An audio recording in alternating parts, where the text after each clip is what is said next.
चलिए दोस्तों, अगले प्रश्न की ओर बढ़ते हैं। अगला प्रश्न है प्रश्न नंबर 11। भारत में कोयले के सकल उत्पादन के संदर्भ में मध्य प्रदेश का कौन सा स्थान है? कोयले के संबंध में मध्य प्रदेश का कौन सा स्थान है?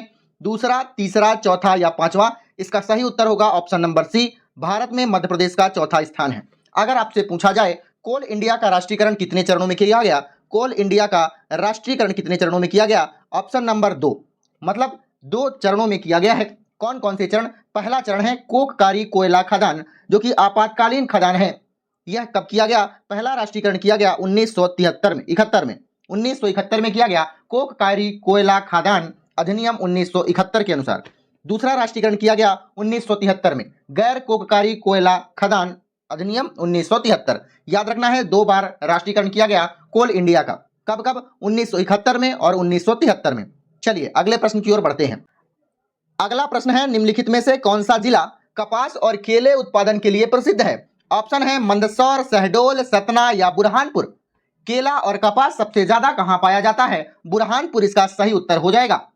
बुरहानपुर का नेपानगर मध्य प्रदेश का सबसे बड़ा पेपर मिल कारखाना कहां स्थित है? नेपानगर में। यह चीज आपको याद रखना है। कहां? नेपानगर में। नेपानगर में मध्य प्रदेश का सबसे बड़ा पेपर मिल कारखाना स्थित है, जो कि बुरहानपुर जिले के अंतर्गत आता है।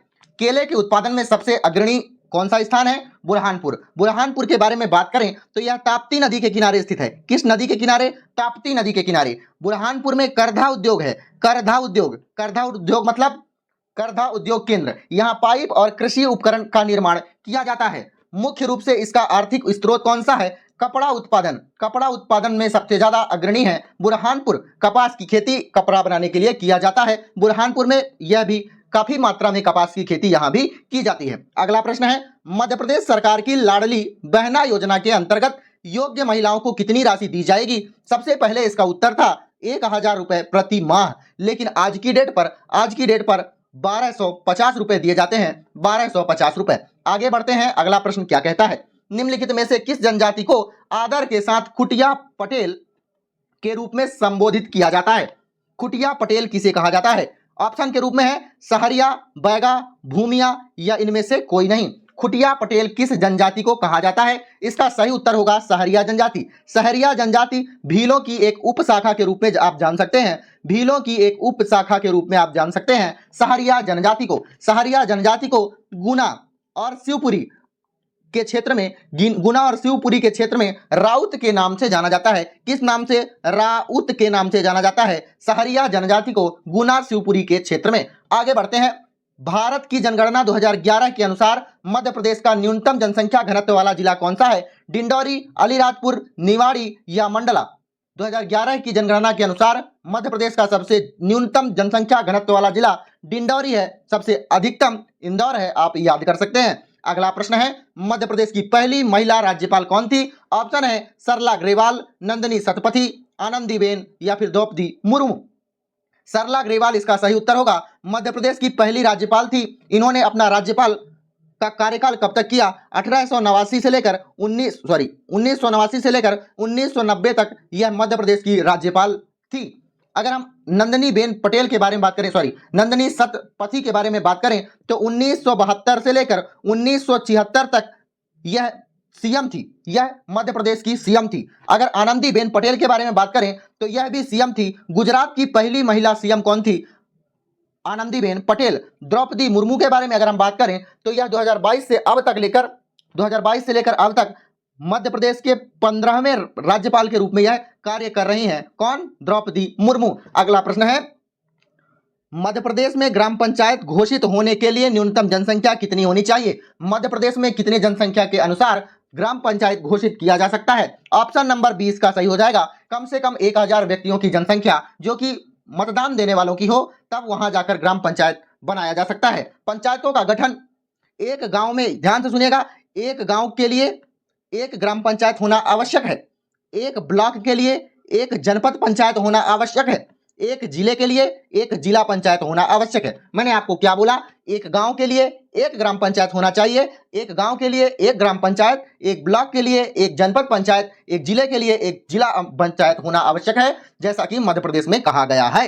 अगला प्रश्न है मध्य प्रदेश में कितनी बार राष्ट्रपति शासन लागू किया गया है? मध्य प्रदेश में टोटल 3 बार राष्ट्रपति शासन लागू किया है। मतलब ऑप्शन नंबर सी आपका सही हो जाएगा। 3 बार कब कब हुआ है? पहली बार हुआ है गुरु, ध्यान से देखिएगा, 29 अप्रैल सन 1977 से लेकर 25 जून 1977 को। 1977 में पहली बार राष्ट्रपति शासन लगाया गया मध्य प्रदेश में। दूसरी बार 18 फरवरी 1980 से लेकर 8 जून 1980 तक। तीसरी बार 15 दिसंबर 1992 से लेकर 7 दिसंबर 1993 तक। ध्यान से आप सुनते चलिएगा। मतलब ऑप्शन नंबर कितना हो गया? 3। बताइए राष्ट्रपति शासन लगाने के कौन से आधार हो सकते हैं? कौन से आधार हो सकते हैं? किस आधार पर राष्ट्रपति शासन लगाया जा सकता है? राष्ट्रपति शासन राज्य में कब लगाया जा सकता है? जब राज्य में संवैधानिकता का टूटना, मतलब संविधान के अनुसार कार्य न कर रहा हो कोई भी राज्य, तब राज्य में राष्ट्रपति शासन लगाया जा सकता है। आप ध्यान से सुनिएगा, संविधान का पालन न कर रहा हो राज्य, तब राष्ट्रपति शासन लगाया जा सकता है। और राष्ट्रपति शासन कब लगाया जा सकता है? दूसरी बार जब राज्य केंद्र की बात ना मान रहा हो, या यूं कहें कि केंद्र द्वारा दिए गए दिशा निर्देशों का पालन ना कर रहा हो राज्य, तब राज्य में राष्ट्रपति शासन लगाया जा सकता है। ठीक है, अगले प्रश्न की ओर बढ़ते हैं। अगला प्रश्न है, मध्य प्रदेश में मुख्यमंत्री की अनुपस्थिति में निम्नलिखित में से कौन मंत्री परिषद की बैठक की अध्यक्षता करेगा? अगर मध्य प्रदेश में मुख्यमंत्री नहीं है तो फिर मंत्री परिषद की बैठक की अध्यक्षता कौन करता है? ऑप्शन है आपके पास, मंत्री गृह विभाग, या मुख्यमंत्री द्वारा निर्दिष्ट मंत्री, या फिर मंत्री वित्त विभाग, या मंत्री संसदीय कार्य विभाग। कौन इसकी अध्यक्षता करेगा? मुख्यमंत्री द्वारा जो निर्दिष्ट, या फिर मुख्यमंत्री जिसे कहा जाएगा वही अध्यक्षता कर सकते हैं। ऑप्शन नंबर बी इसका राइट आंसर हो जाएगा। ऑप्शन नंबर बी, मुख्यमंत्री द्वारा जो नामांकित, या फिर मुख्यमंत्री जिसे कहे जाएंगे उसे अध्यक्षता करना अनिवार्य हो जाएगा। आप समझ सकते हैं। अगला प्रश्न है, मध्य प्रदेश के प्रथम मुख्यमंत्री कौन थे? रविशंकर शुक्ला, द्वारिका प्रसाद मिश्र, कैलाशनाथ काटजू, या भगवंत राव मंडलोई। इसका सही उत्तर क्या होगा? इसका सही उत्तर होगा रविशंकर शुक्ल। यह मध्य प्रदेश के मुख्यमंत्री पहले थे। इन्होंने राज्यभार या फिर कार्यभार कब तक संभाला? 1 नवंबर 1956 से लेकर 31 दिसंबर सन 1956 तक। 31 दिसंबर सन 1956 तक, मतलब नवंबर और दिसंबर 1 माह के लिए यह मुख्यमंत्री थे। 1 नवंबर 1956 से लेकर 31 दिसंबर 1956 आप याद कर सकते हैं, 1 माह से अधिक। ठीक है,